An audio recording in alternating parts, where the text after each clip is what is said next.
ពីថ្ងៃបុកហើយដូចគេសម្រាប់នៅទីនេះហើយគេទុំចាក់ជាងទៅប្រហែល20នាទីមុននេះឯង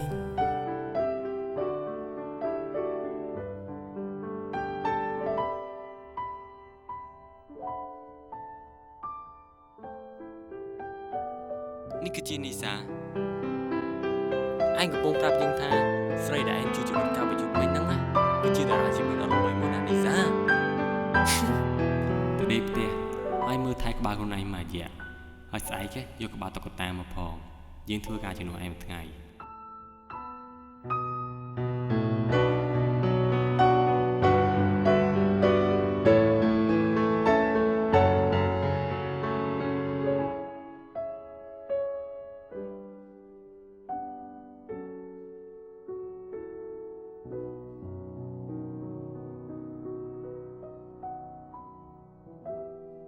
ក្រោយពីយប់លោកបានជួយជីវិតខ្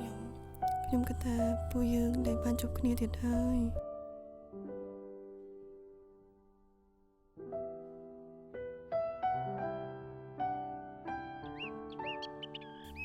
នៅជួយទៀត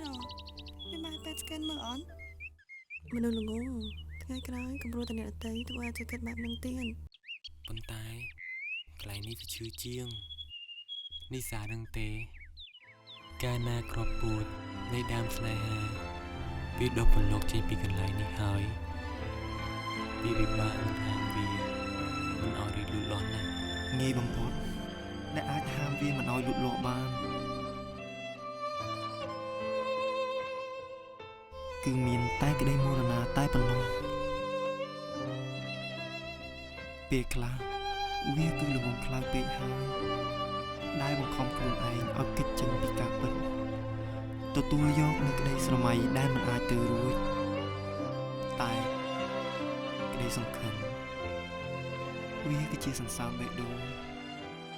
ដែលអាចស្រោចស្រង់ជីវិតដ៏ឯកោមួយនេះឲ្យលែងមានការឈឺចាប់បានមួយគ្រាទោះឲ្យខ្ញុំជាអ្នកមើលថែបេះដូងដែលឯកោមួយនេះចុះណាចុះសញ្ញាដែលបងបានគូកាលពីយប់មុនបងនៅចាំទេសញ្ញាយទៅ